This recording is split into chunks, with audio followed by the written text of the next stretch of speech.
This is Dcmihatepie, and this is an essay on how Steam Greenlight sales figures might impact the future of Valve games.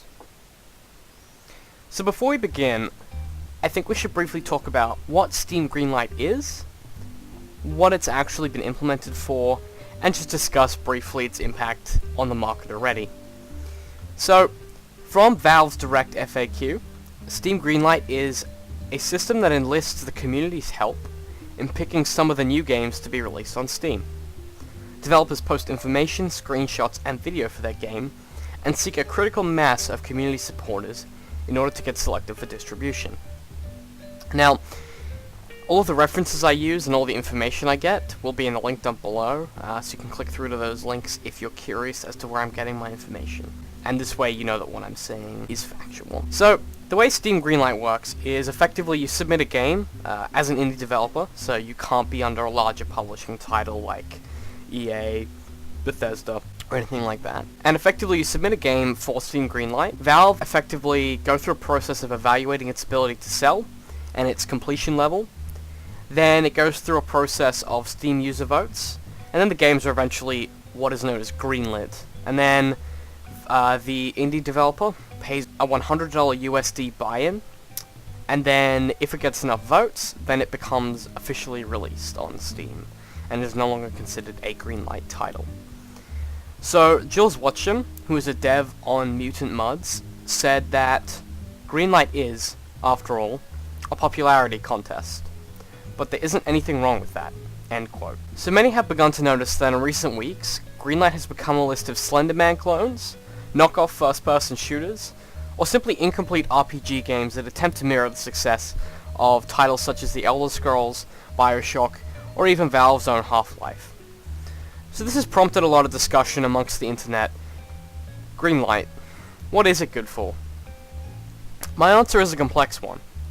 So, we have to begin with the fact that Greenlight does have a $100 USD buy-in for the indie developer to actually get the game released. So once it's been greenlit, then they pay the $100. So, Valve are making a quick buck with actually no effort on their part, aside from checking that the game is functional before they put it on Steam Greenlight. However, with that fee paid, the game has to have already gone through the due process of getting onto Greenlight, meaning that we need to step back a little bit further to try and evaluate why Valve have Greenlight at all. If we step past briefly Valve's non-existent sales figures, because they tend to not publish their sales figures, as they're quite a secretive company generally speaking.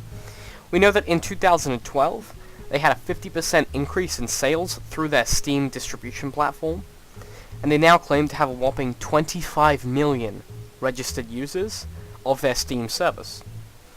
So with sales figures so good, why would they bother supporting indie titles at all with Steam Greenlight? If we acknowledge Valve's general goodwill and general integrity as far as the gaming market is concerned, economics suggests that Valve would not engage in Steam Greenlight if there is no benefit for them doing so, whether that be monetary or some inherent benefit that we're unaware of. So what we're going to try and do today is discuss Steam Greenlight with relevance to Valve as a company, and then look towards what effects Steam Greenlight might have on the company and their development of new games. We must conclude that Valve are getting something else from Steam Greenlight and not just indie titles to post, and not just additional goodwill from their community. Because whilst a lot of us want to believe that all of these big companies are good-natured, we do have to entertain the possibility that there is some other profit for Valve in this operation. So I guess the simplest answer as to why Steam are pursuing and evaluating these games is that they're effectively pursuing and evaluating the most prevalent upcoming indie games. And if you haven't worked it out yet, Steam are doing so in an attempt to gather data. So, as we said before, Valve are quite secretive with their sales figures, but to shed a little bit of light on why Valve might not be concerned with their money, Ed Fries had an interview with Gabe Newell, and Gabe Newell revealed that the economy of Steam is based on experiments within their microeconomy, which are all geared towards making a more fluid market. So that's an exact quote. So what does that actually mean is what we have to ask ourselves. What does that mean in context? What does that mean for Valve? And what does that mean for Steam Greenlight? Basically what this tells us is that Valve mess around with their prices frequently. If you are a Steam user, you often see prices go up and down, specials, that sort of thing. And this is basically to test the elasticity of their virtual goods. So, Elasticity refers to the likelihood that a change in price will alter the amount the good is purchased. So as an example, if you decrease the price of Skyrim from $30 to $15, will people buy more? Will people buy less? And if you boost the price of Skyrim from $30 to $60, will people keep buying it? And what Valve have found is that almost all of their digital goods are very inelastic. This means that no matter the price changes or fluctuations, people will still buy them.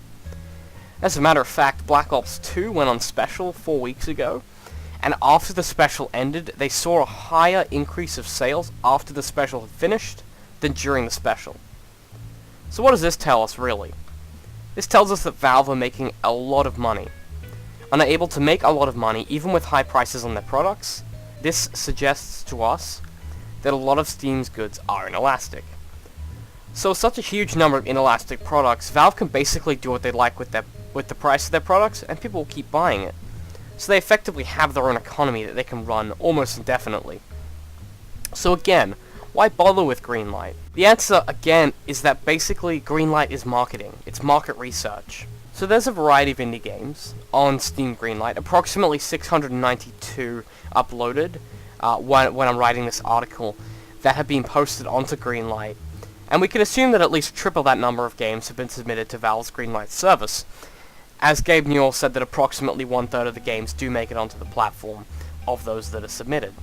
So I don't know about you, but 7 times 3, that would be 21, so that's about 2,100 games have been submitted to Steam Greenlight-ish. That's a lot of indie games. That 2,100 indie games have been submitted to Valve for Steam Greenlight. Valve effectively say that they look, playtest, and evaluate each of these games. And they've effectively developed a rating system which directly tells them what style of gameplay the game is, what art style it has, and they have a bunch of categories that they use. And this tells Valve what style of gameplay is popular, what style of art is popular, what style of character is popular, what people want to play, what people are willing to pay for. So, I put it to you that Greenlight is the most powerful market research tool for Valve since Facebook. Valve know exactly what their target market want from a game, because their target market is voting for these Steam Greenlit games. So the question we have to ask ourselves is, will they build their game to fit the criteria they've gathered from the Greenlight market research? From Portal 2 and the Half-Life episodes, we can pretty much guarantee that whatever happens, Valve will build a game for their fans, because that has always been their core focus. Making innovative games that are not restricted by anything but the team's direction and the product that the Valve team want to put out. However, we do have to understand that all of the Steam Greenlight influence could actually change their game in small ways. So we're talking specific gameplay features, art styles, that kind of thing. So if Valve does take notice of this research, what might the next Valve game look like? So, we won't go into too many details, but I've looked at a few of the really popular games on Greenlight, read through some of the comments to better understand what fans are looking for. So we can guess this much if they do adhere to this market research. There will be some form of base building, team building, or multiple character management, as this has been a feature of the top 20 games on Steam Greenlight for the last 4 weeks. Whether or not that's changed when you watch this video, I'm not sure, but that's what it is at the moment. We expect an open world, although Valve isn't a fan of this format. However, we have to understand that 23 out of the top 30 games have the tag open world in them, and are considered open world RPGs by Valve, even if they're not actually open world games. So they have an open world feel. So we're talking linear games that have an essence of open world. So something like Dishonored, that style of game where there is options, but it's not actually an open world. However, it is extremely unlikely that we'll see pay to win, so this is a good thing. Very few of the games on Steam Greenlight do have pay to win, and we know that Valve aren't a fan of this kind of exploitation of their fans. But if a multiplayer element does exist in-game, we can expect this sort of pay-to-look swag features, or something of that nature, where Valve want to give their fans a way to show their support for the game in-game without having a pay-to-win system. And of course, we can expect it to be an RPG, because almost all of the top Steam Greenlight games are RPGs, However, we do have to acknowledge that thus far, Valve have only put out RPG action games, effectively, or RPG action puzzle games. And as a little tidbit, I did notice that a lot of the games in Steam Greenlight that are popular have dinosaurs in them, so that's something to look forward to. So, keep an eye on Steam Greenlight over the coming year, as Valve does ready up for their release of their next console, the Piston Box or the Steam Box or whatever they are calling it. Because if they do announce the next game, we can suspect that it might be pushed onto their console.